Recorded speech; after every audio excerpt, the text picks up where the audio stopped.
Bien, bonsoir, mesdames et messieurs. Je me présente. Je m'appelle Stéphanie Gagné. Je suis votre maître de cérémonie, animatrice, modératrice. En plus, ça, c'est une première pour cette soirée d'information ayant pour titre « Faites partie de la solution ». Il y aura présentation du service de l'urbanisme de la ville de Rimouski pour une vingtaine de minutes. Présentation de la firme de fiscalité MNP aussi pour une vingtaine de minutes. Il y aura présentation de 2 témoignages, donc de 5 minutes environ chacun, et une période de questions de 20 à 30 minutes. On essaiera de calculer pour être sûr de ne pas trop déborder et de prendre trop de temps dans votre soirée. Donc, M. Guillaume Godin, chef de division du service d'urbanisme, et Mme Sarah-Jeanne Guité, chef de division permis et inspection, vous invite à venir prendre la parole. Oui.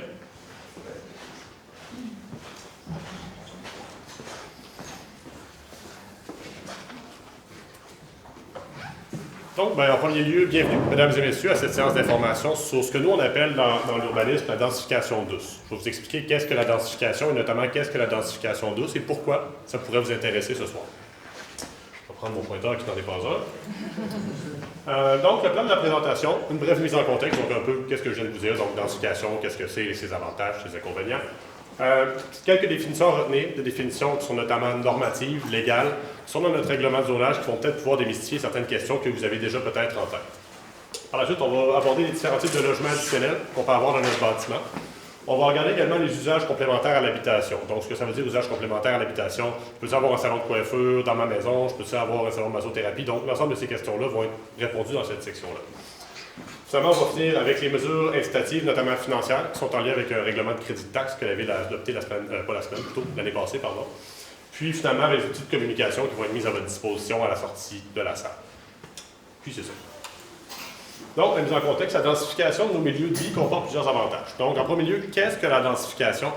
En gros, c'est on augmente le nombre de logements qu'on a à l'hectare sur un territoire. Donc, la densification peut prendre plusieurs formes. Donc, on peut ouvrir une nouvelle rue, par exemple, et se dire qu'au lieu de faire des jumelés, on va faire des blocs de 8 logements. Donc, c'est une forme d'augmentation de la densité. Mais celle qu'on va parler ce soir, c'est une densification qui est plus douce, c'est pourquoi elle porte ce nom-là. C'est notamment l'ajout de logements à même des bâtiments existants. Donc, par exemple, vous avez une petite maison sur un gros terrain, vous vous dites « Hey, regardez, j'aimerais bien ça, faire un logement comme dans le fond de ma cour pour arrondir les fins de mois, offrir une offre de logement complémentaire à ce qui existe déjà. » Donc, c'est ce qu'on appelle une densification qui est douce. Donc, elle comporte plusieurs avantages. Donc, l'optimisation de nos infrastructures municipales. Donc, vous aurez deviné que si on n'ouvre pas les nouvelles rues, on ne ferait pas les nouvelles canalisations, etc., ça coûte moins cher de taxes pour tout le monde, puis en même temps, on a plus de logements. On a également la diminution de l'étalement urbain, donc on ouvre moins de rues, on empiète moins en périphérie de la ville, donc on reconstruit un peu la ville sur elle-même, donc c'est un avantage. On fait contrepoids à la hausse du prix de l'immobilier. Donc comme vous savez, depuis 2020, le prix des maisons a augmenté, les taux d'intérêt, etc., etc. Il y a des gens peut-être qui se disent « Ah, ben, regarde, mon hypothèque maintenant, j'ai de la misère à arriver. Peut-être que je mettrai un logement en haut de mon garage pour me donner un coup de main, pour avoir un loyer. » Donc c'est un peu une mesure qui vient atténuer ça. Finalement, on vient répondre à différentes offres de logement, du sens où c'est pas tout le monde qui veut vivre dans une tour à condos, c'est pas tout le monde qui veut vivre dans un bloc de 8 logements, donc c'est un peu une offre qui est mitoyenne à ce niveau-là. Donc c'est une des solutions les plus efficaces, une des plus efficaces, c'est clairement une solution qui est efficace pour contrer la crise de logement. C'est une corde de plus à l'arc d'une municipalité d'avoir ce type de solution-là. Puis il existe différents types de densification qui possèdent chacun ses avantages et ses inconvénients, comme je vous en ai parlé un peu. On a différents types de densité, comme on voit, ça peut être soit une tour à condo, ça peut être des plex, ça peut prendre différentes formes. Donc, l'augmentation de la densité dont on va vous parler aujourd'hui, c'est vraiment plus une augmentation qui est diffuse dans l'espace, mais qui s'insère bien dans la ville. Donc, ce qu'on va appeler aujourd'hui les unités d'habitation accessoires, donc, comme je l'ai dit, un logement qui s'attache à une maison, donc, communément appelés les UHA, je vais les appeler comme ça dorénavant. Donc, ça peut être attaché à un bâtiment principal ou détaché de celui-ci. Donc, quand on dit attaché, donc une annexe qu'on construit pour faire un logement supplémentaire, ou détaché, je veux mettre un logement en haut de mon garage. On voit un peu le type. Ça peut prendre la forme d'une maison de fond de cour, comme je le disais, pavillon, jardin, garage, etc. La taille de l'habitation accessoire, donc dans son terme, ça vient le dire, c'est accessoire au bâtiment principal, ça ne vient pas se substituer à la maison principale sur le terrain. Donc, doit être plus petite que la maison en tant que telle, c'est évident. Elle doit s'intégrer de façon harmonieuse au tissu urbain, dans le sens où, quand vous passez en voiture devant cette habitation-là, vous passez à pied, vous ne devinez même pas que 2 logements sur ce terrain-là. Dans le sens où l'entrée se fait plus par le côté, il n'y a pas une augmentation de la surface de stationnement. Donc, c'est fait pour ne pas dénaturer le quartier, pour pas que vos voisins qui ont acheté une maison dans un secteur unifamilial se ramassent entourés de jumelés tout d'un coup. Puis finalement, SNC doit maintenir une vie privée avec les occupants et les voisins, donc dans le sens où, pour pas que la configuration de la maison donne des vues, par exemple, sur la cour de votre voisin, etc. Petit point important à aborder, donc, actuellement, les unités d'habitation accessoires détachées, donc celles que je parle en haut de votre garage qui est détachée de votre bâtiment, ne sont pas permises sur le territoire de la ville de Rimouski parce qu'elles sont prohibées dans le schéma d'aménagement de la MRC de Rimouski-Neigeant. Toutefois, la ville de Rimouski a fait une demande formelle à la MRC en l'automne passé via une résolution qu'on leur demandait d'adresser cet enjeu-là via une modification du schéma d'aménagement. Même qu'à vrai dire, la modification du schéma, elle est dans mon bureau actuellement. Je travaille avec la MRC pour qu'il l'adopte sous peu, puis que nous, par concordance, ça soit adopté, que ça soit autorisé sur le territoire de la ville en 2024, on l'espère. Donc, c'est un petit aparté, mais sachez que ça s'en vient. Donc, de quoi ça peut avoir l'air?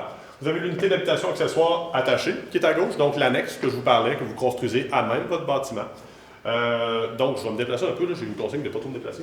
Mais, donc, ici, on voit à gauche là, que c'est vraiment l'accès du logement se fait sur l'autre rue. Donc, comme je vous disais, si on passe en véhicule devant cette maison-là, si on passe à pied, il serait dur de deviner qu'il y a un autre logement là-dedans. Donc, c'est vraiment l'objectif d'une densification qu'on appelle douce, qui est moins agressive qu'une tour à condo.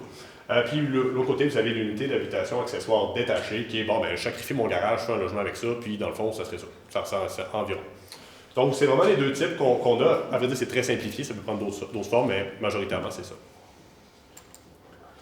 Donc, pour la suite des définitions, on va canner tout de suite un peu le cadre dans lequel ça s'inscrit pour que quand on va dire certains mots, vous sachiez de quoi on parle. Donc, quand on parle d'un logement, c'est niaiseux à dire, là, mais il faut vraiment le définir. Là. Donc, c'est une suite de pièces aménagées dans un bâtiment principal et destinées à servir de domicile pour une durée de 31 jours ou plus, qui doit comporter un équipement de cuisine, puis tout ça, mais Sarah, ma collègue, va plus aller dans le détail par rapport à ça. Puis, ce qu'on définit comme la location à court terme, qui est du Airbnb, qui est l'établissement doit offrir la location pour une durée de moins de 31 jours. Donc, si vous louez votre maison, que vous partez, donc vous connaissez le concept. Donc, c'est juste pour venir canner ça. Donc, si vous avez des questions à soir sur ça, si vous pouvez faire un Airbnb chez vous, c'est pas de ça qu'on va parler. Donc, voici pour ça. Je vais laisser la parole à ma collègue Sarah, qui va plus y aller dans les définitions de ça, puis on s'en va tantôt.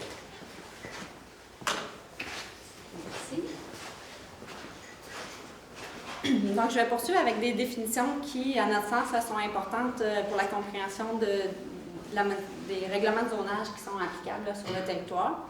Donc, premièrement, un logement, Guillaume l'a décrit brièvement, mais un logement, en fait, c'est une suite de pièces aménagées à l'intérieur d'un bâtiment principal pourvu d'équipements de cuisine, d'une salle de bain et des commodités de chauffage, puis qui est destiné à servir de domicile, puis je mets l'emphase ici sur le mot domicile, à une ou plusieurs personnes. Ensuite, les équipements de cuisine, c'est des commodités de base nécessaires pour la préparation des repas qui incluent des armoires de évier, réfrigérateurs et cuisinières. Donc, quand on dit cuisinière, on pense que ça prend une prise 220 volts là, pour relier celle-ci. Une chambre à location, c'est une pièce à l'intérieur d'un logement où ne se retrouve pas d'équipement de cuisine. Un logement additionnel, c'est un logement autorisé dans une habitation en surplus du logement principal. Puis, un usage complémentaire, c'est une fin pour laquelle un bâtiment ou une partie de bâtiment peut être utilisée en surplus de l'usage principal. Ensuite, je vais y aller avec quelques définitions quand on parle de location à court terme, donc Airbnb, même si on a dit que ce n'est pas de ça qu'on va parler ce soir, ça reste important de définir ce que c'est. Donc, les résidences de touristes, qui sont des établissements où est offert en location, ça peut être par exemple une maison, mais en fait, c'est un commerce d'hébergement qui sert de la location à court terme sur le territoire, donc qui est permis dans certaines zones uniquement, puis qui est vraiment à vocation commerciale, donc qui ne sert pas de domicile. Les gîtes touristiques, qui sont des usages complémentaires, donc dans lequel l'occupant rend disponible 5 chambres, dans lequel il y a également, qui inclut également un service de petit déjeuner servi sur place. Puis finalement, les établissements de résidence principale, ce sont des établissements qui sont offerts au moyen d'une seule réservation dans une résidence principale. Puis ça, c'est vraiment la définition de Airbnb. On poursuit avec certaines définitions au niveau de la typologie des habitations. Donc, une habitation unifamiliale isolée, donc dans laquelle il y a un seul logement. Même chose pour une habitation unifamiliale jumelée, à ne pas confondre avec une habitation bifamiliale, dans laquelle on retrouve 2 logements. Une habitation multifamiliale, c'est une habitation dans laquelle il y a 4 logements ou plus. Ensuite, un sous-sol versus une cave.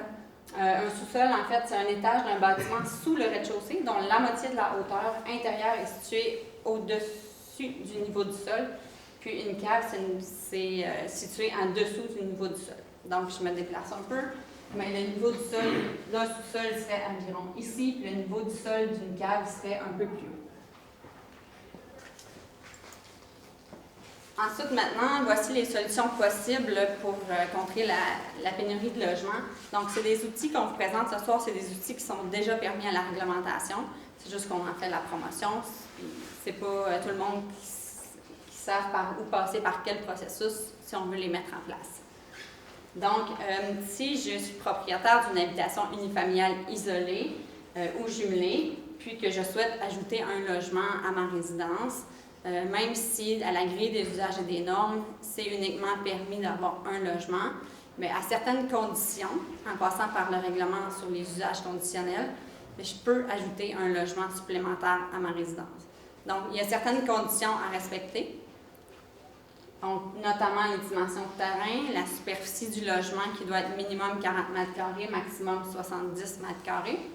Le logement doit avoir un maximum de 2 chambres, ne doit pas être situé dans un sous-sol ou dans une cave. Comme Guillaume le mentionnait tout à l'heure, une seule porte d'entrée sur la façade principale. Puis, l'ajout d'une case de stationnement est également permis.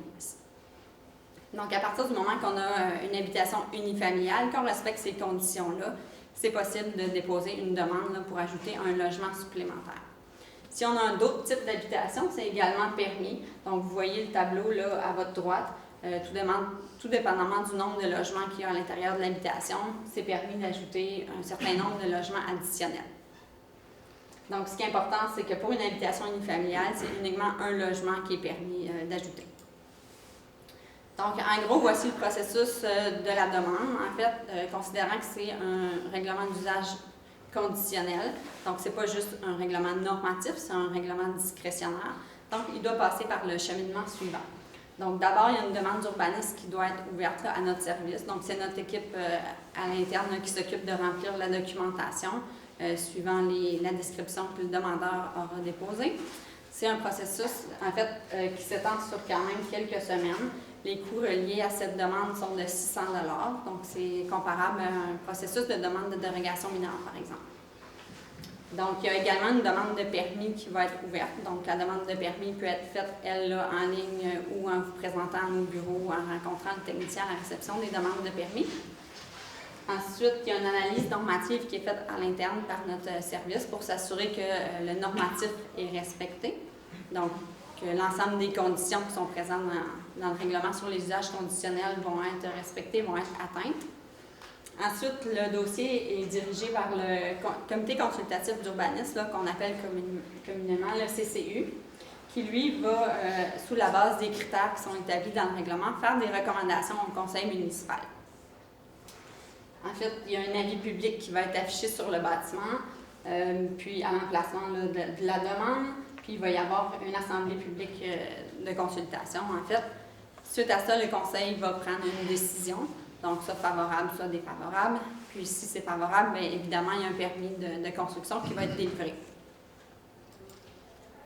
Ensuite, qu'est-ce que ça prend comme document pour faire une telle demande?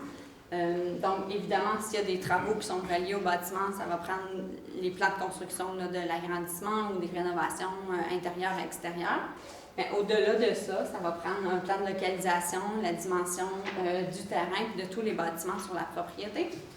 Ça va prendre également un plan qui illustre les travaux requis avec une description là, des revêtements extérieurs, puisque c'est une demande qui est discrétionnaire, qui va être présentée au CCU et au conseil municipal. Donc, le conseil là, a son mot à dire un peu sur l'architecture extérieure de la propriété. Puis finalement, un document d'accompagnement là, qui décrit la nature des travaux, puis les composantes, celui qui va être remis au départ là, avec l'ensemble des informations requises. Ensuite, une autre solution, en fait, autre que les usages complémentaires, ce sont les usages complémentaires. Autre que les usages conditionnels, pardon, ce sont les usages complémentaires.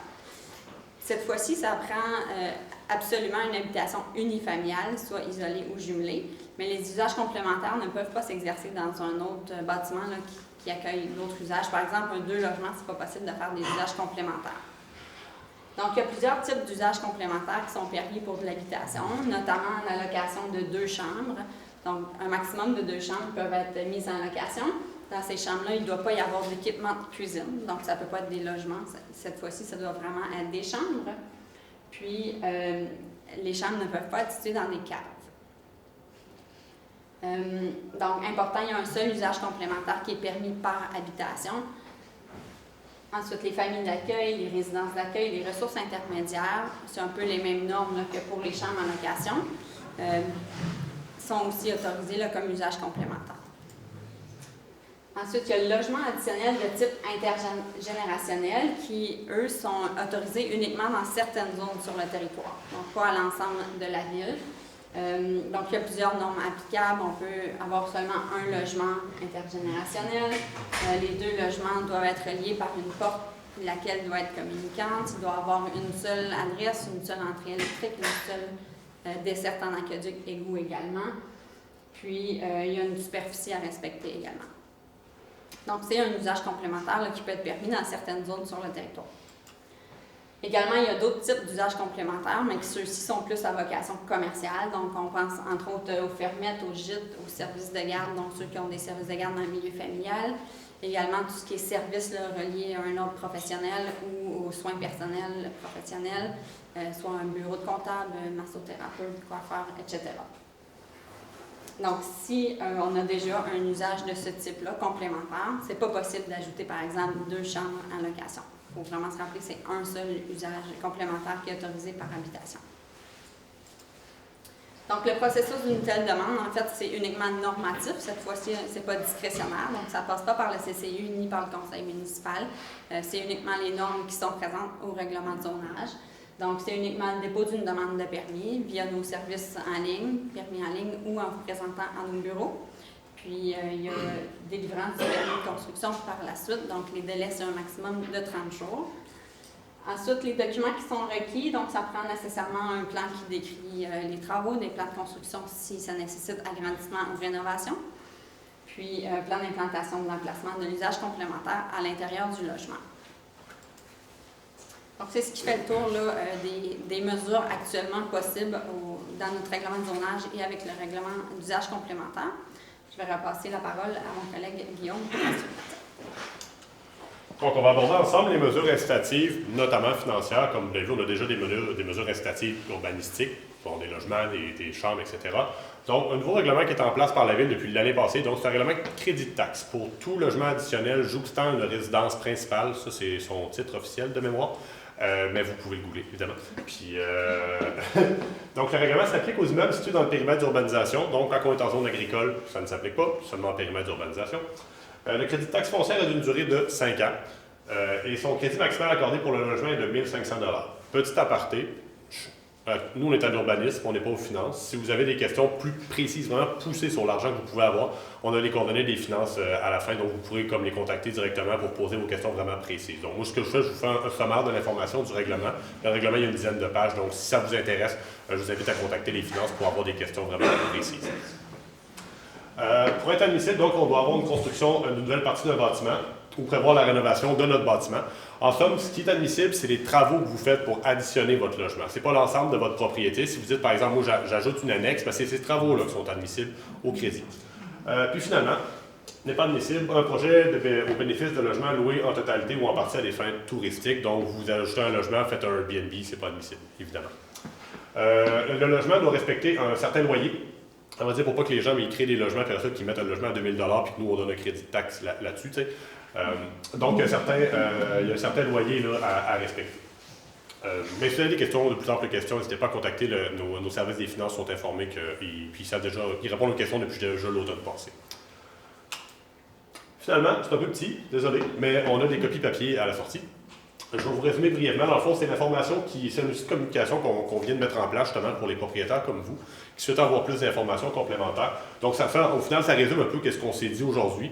Mais notamment, je vais vous passer rapidement avec vous. Là. Donc, vous avez les normes que Sarah a dit, notamment pour créer un logement additionnel dans sa maison, unifamiliale, isolée ou jumelée. Donc, des fois, je voyais des gens prendre des notes tantôt sur OK, c'est 500 mètres, c'est ci, c'est ça. Donc, vous allez avoir quand même l'information là-dessus en partant. Vous avez également l'information sur le crédit de taxe. Vous avez le nombre de logements additionnels qui est possible de faire dans notre type d'habitation. Donc, c'est une maison, c'est un bloc, c'est plusieurs. Donc, vous avez un peu le quota, si on veut, ici. Puis, finalement, vous avez les usages complémentaires qui sont permis dans les maisons unifamiliales isolées ou jumelées, donc ce que Sarah parlait un petit peu tantôt. Donc, c'est un petit peu, si vous n'avez pas noté certains passages, on a quelques copies à la sortie, donc vous pourrez vous en prémunir. Donc, voici l'information. On a nos coordonnées, puis le coordonnées des finances, puis si vous n'avez pas le temps de la noter, bon, on pourra vous le redonner à la fin sans problème. Voilà, c'est ce qui complète. Merci Guillaume. Merci aussi à Sarah.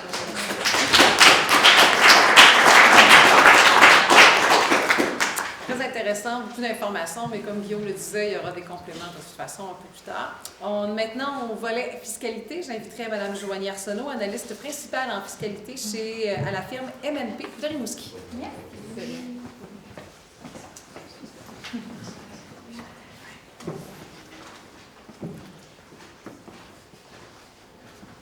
Donc, tout d'abord, je souhaite vous dire un bonsoir. Il nous fait extrêmement plaisir d'être parmi vous ce soir au nom de la firme MNP.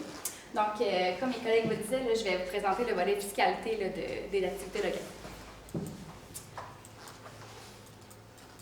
OK. Donc, on m'a déjà présenté. Je vais simplement le faire d'emblée un peu les sujets qu'on va discuter ensemble ce soir. Là.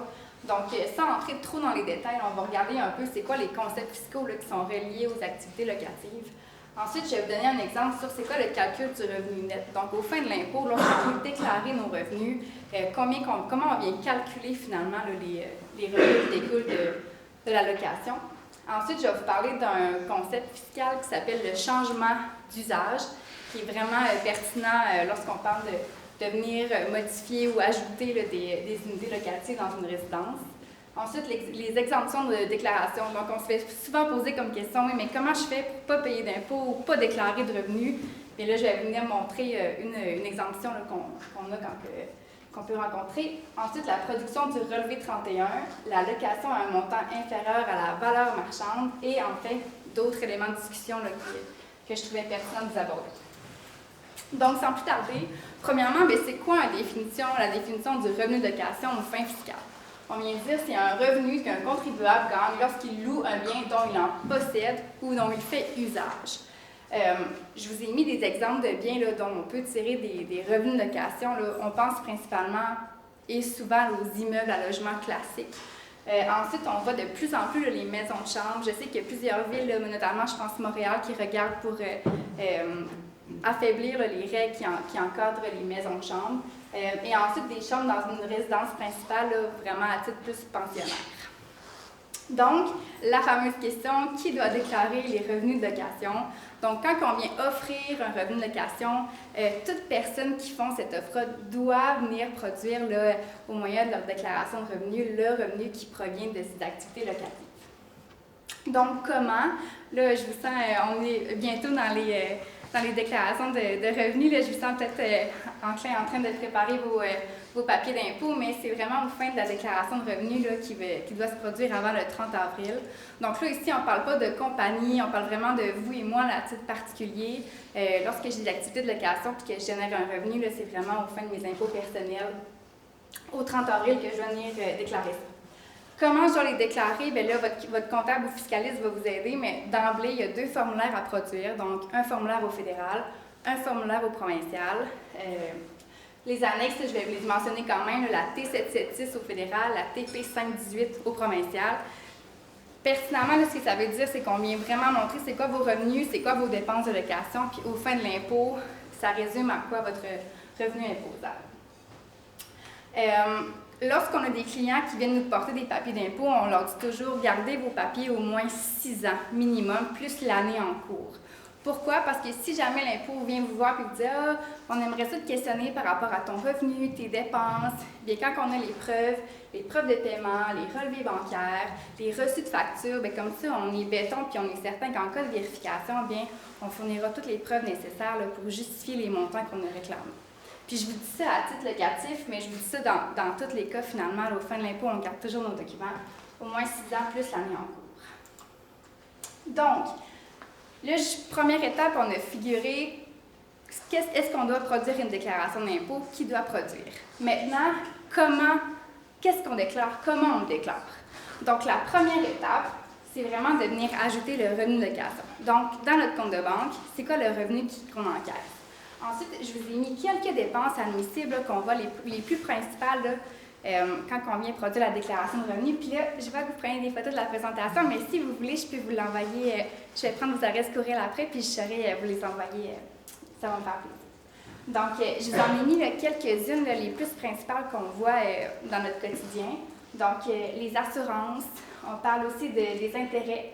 Donc, vraiment, juste la portion intérêt, la portion capital n'est pas déductible, sauf que les assurances, c'est l'est.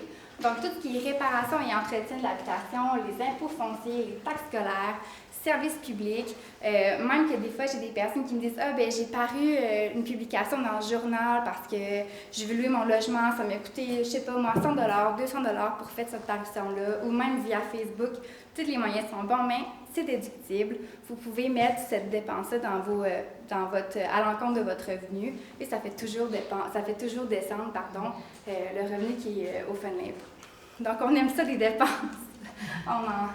Et à la fin, donc quand on vient prendre le revenu, les dépenses, ça vient nous régénérer le revenu net au fin de l'impôt. Puis là, ça peut sembler un peu imagé tout ça, mais je vous ai fait un exemple à la prochaine diapositive. Là, vous allez voir plus d'emblée à quoi ça ressemble en pratique.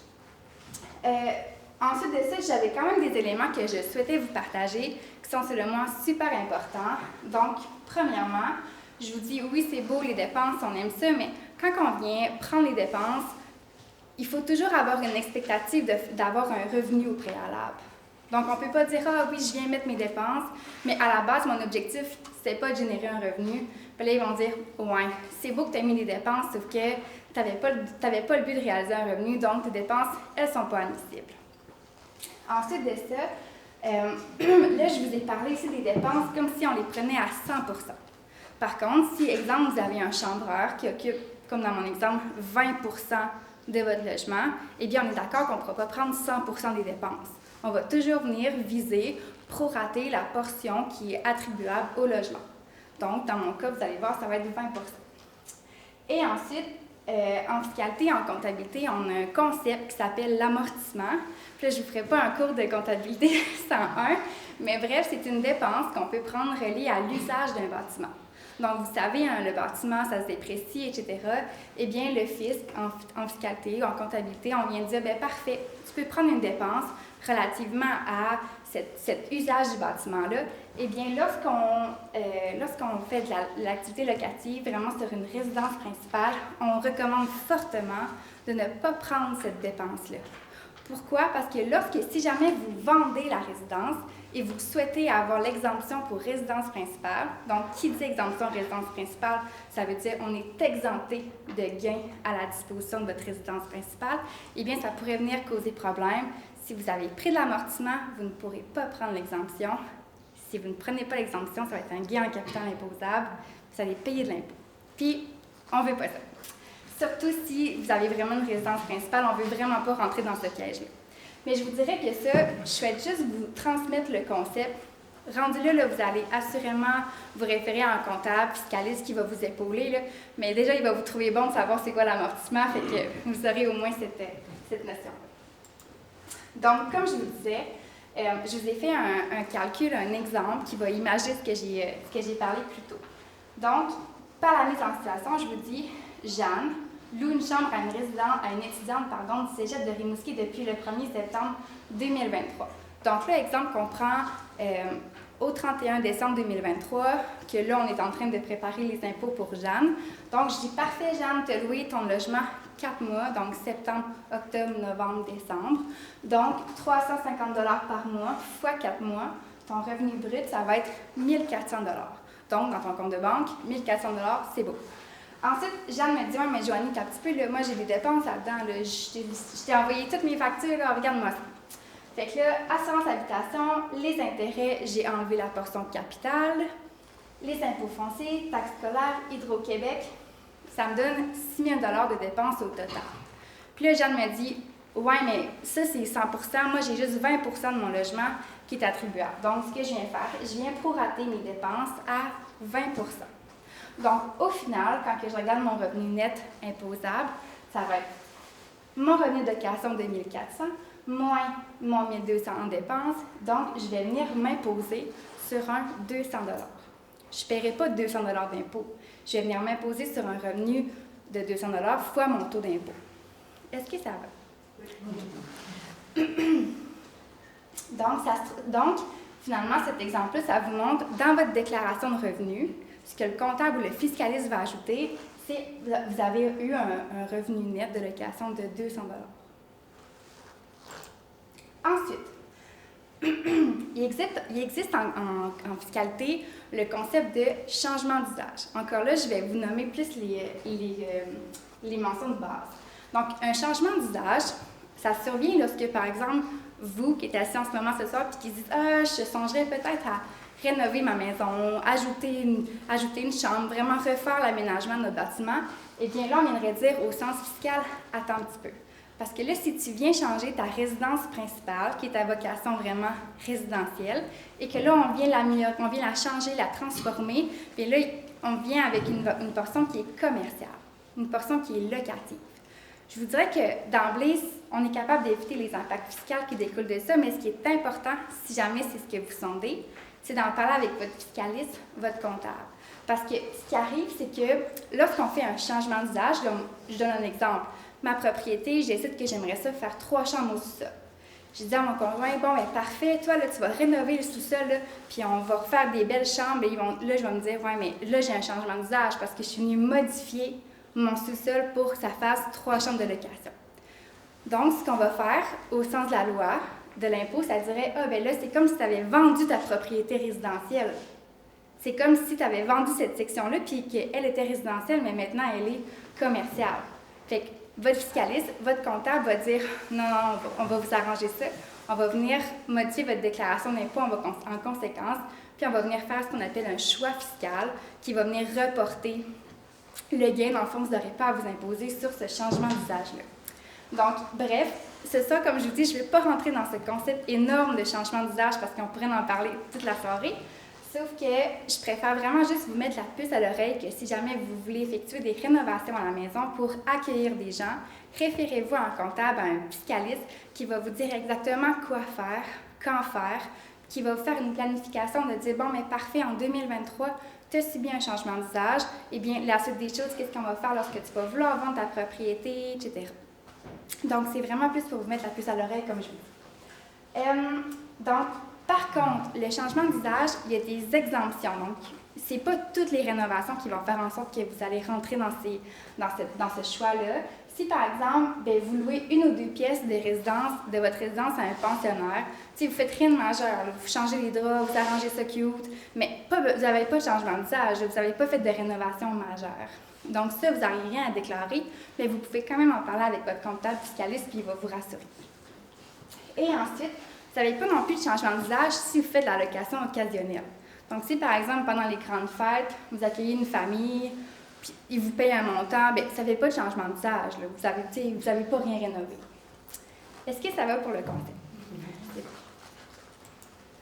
Ah, là, je suis revenue. OK.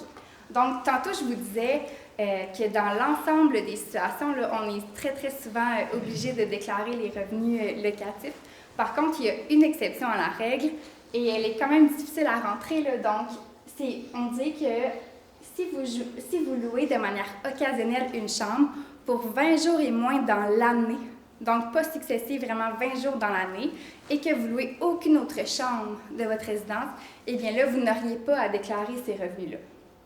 Par contre, c'est quand même très peu 20 jours dans une année si le but, c'est d'encourager les gens à louer une partie de leur maison, là, mais ça reste que c'est la seule exemption de déclaration. Parfait.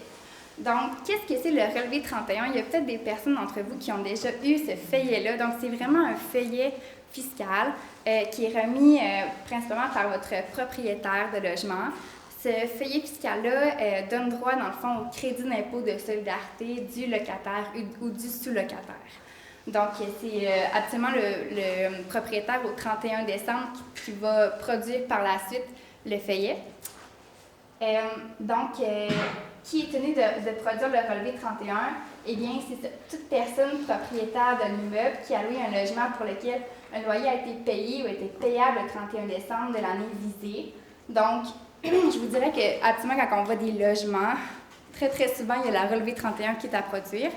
Par contre, on dit que les gens qui ont une chambre, qui offrent 3 chambres et moins, donc 2 chambres, ne sont pas tenus de produire le relevé 31. Parce qu'on est d'accord, quand on se met à produire un relevé 31, il faut qu'on appelle notre comptable. Là, est-ce que tu pourrais me produire 2 relevés 31? C'est quand même très facile à faire, mais quand même, c'est de la paperasse de plus qu'on peut s'éviter. Donc, lorsque vous louez 2 chambres de votre résidence, vous n'avez pas à faire compléter ces feuillets-là par le comptable ou le fiscal. Puis comme je vous dis, il y a énormément de propriétaires qui sont très à l'aise de les compléter. Là. Ça demande uniquement le nombre de locataires. Exemple que vous avez 3 chambres, là, ça demande le nom du locataire, le NAS. C'est vraiment, ça demande très, très peu d'informations. Il y a énormément de propriétaires qui les font eux-mêmes. OK. Dans le cas où est-ce que vous vous dites, bon, mais parfait, je vais louer une chambre, je vais louer une partie de mon appartement, de ma maison, pardon, à une valeur inférieure à ce que ça vaut sur le marché. Par exemple, je me dis, bon, mais pour ce logement-là, ça pourrait être environ aux alentours de 1 000 $ sur le marché, mais moi, je décide de faire bonne œuvre et je le loue 500. Et là, j'ai une bonne œuvre. Vous allez dire, elle rentre pas mal. Oui, c'est ça. Donc, lorsqu'on vient louer le logement à un prix moindre à une personne dont ce qu'on appelle en fiscalité un lien de dépendance, donc ça peut être c'est surtout un membre de la famille, eh bien, on ne pourrait pas venir générer une perte de location. Parce que là, tantôt, je vous ai dit, OK, là, on vient s'imposer sur le 200 $, tu sais, on venait générer un revenu. Mais il arrive très souvent, en pratique, il y a des gens qui sont à perte de location. Donc, leur dépense est plus élevée que leur revenu. Eh bien, dans ce moment-là, ça va venir diminuer le revenu de la personne. Donc, à ce moment-là, quand on vient louer, par exemple, à un ami pour moins cher, puis que ça nous génère une perte, eh bien, on ne peut pas venir déduire la perte dans notre revenu. Ouais. Donc, je vous ai fait un petit exemple. Par exemple, j'ai une location la personne me paye 100 $. Les dépenses pour cette personne-là qui habite chez moi, ça me coûte 150 $. Eh bien, dans ma déclaration d'impôt, mon revenu de location ne sera pas de moins 50 $. Il va vraiment être de 0. Par contre, si vous êtes bon en affaires puis vous vous dites, ben moi, je lui loue au prix coûtant à ma personne, à mon frère, puis je lui loue vraiment la valeur du marché, eh bien là, si jamais vous générez une perte, ben vous allez pouvoir la déduire dans votre revenu parce que vous lui avez loué vraiment la juste valeur marchande, à sa vraie valeur. Fait que là, vous allez pouvoir générer une perte si vraiment la valeur est celle du marché. Ensuite, j'ai des gens, moi, j'entends souvent, et ça me fait un peu rigoler, moi, j'ai des immeubles locatifs, là, toujours pour me créer des pertes. Là. Moi, je fais vraiment toujours des pertes de location, puis ça passe, puis c'est un peu un mythe parce qu'il faut faire vraiment attention avec ça. Quand j'entends les gens me dire Joanie, moi, j'aime ça, les immeubles locatifs, parce que justement, j'ai une perte, bien, à un moment donné, le fils va se dire pas grave. Il va dire, ben là, ça fait quelques années que tu fais des pertes. Pourquoi? Ben, c'est ça. C'est vraiment un problème. Donc, c'est pour ça qu'il faut faire attention. Lorsqu'on vient toujours déclarer des pertes de revenus, surtout aux fins locatives, là, à un moment donné, le fils peut se réveiller et vous dire, ben là, envoie-moi tes preuves là, parce qu'il y a vraiment quelque chose qui ne fonctionne pas. Autre élément de discussion que je voulais aborder avec vous, là, c'est nettement pas de la fiscalité, mais je trouvais ça quand même pertinent de vous le dire. Encore aujourd'hui, il y a énormément de personnes, puis sans jugement, qui n'ont pas d'assurance habitation pour leur propriété. Je vous dirais que c'est hyper pertinent. Puis là, je vous encourage d'autant plus à en avoir une parce que c'est déductible dans vos dépenses. Donc, si par exemple vous avez un locataire, vous avez une assurance d'habitation, eh bien, vous allez pouvoir déduire la portion de cette personne-là dans le calcul de votre revenu. Fait que je vous encourage vraiment fortement là, à avoir une assurance habitation. Oui, donc comme je vous disais plus tôt, je pourrais finir avec ça, mais je vous encourage vraiment aussi fortement, là, lorsque vous avez des projets comme tels, de vous référer à votre comptable, à la personne qui fait vos impôts. Ça peut paraître un peu gros tout ça, là, mais je vous dirais qu'en pratique, on en voit tellement souvent, puis pour nous, c'est hyper facile. Je trouve que c'est tellement une belle cause que d'accueillir quelqu'un chez soi, etc. Donc, il ne faut pas que la fiscalité vienne faire un frein là, à tout ça. Il n'y a pas malheureusement de crédit d'impôt fédéral, provincial pour encourager justement ces initiatives-là. Par contre, moi, je trouve que d'un point de vue humain, et qu'on enlève un peu la fiscalité, c'est hyper encourageant. Je voulais aussi vous dire, le revenu de location provenant d'un membre de famille, c'est imposable. Même si elle vous dit qu'elle va vous payer en épicerie, qu'elle va vous payer en chèque cadeau, qu'elle fait le meilleur spaghetti au monde, c'est vraiment considéré comme des montants reçus. Donc, vous devez vraiment vous imposer sur la valeur que vous avez reçue. Là. Même si c'est des chèques cadeaux de 500 $, bien, ça équivaut vraiment à un paiement de 500 $. Puis ça, je vais le passer pour ce point-là. Donc, ça ferait le tour. Je vous remercie énormément de votre collaboration, de votre présence très nombreuse et on se dit à bientôt. Puis bon succès dans vos nombreuses démarches. Merci.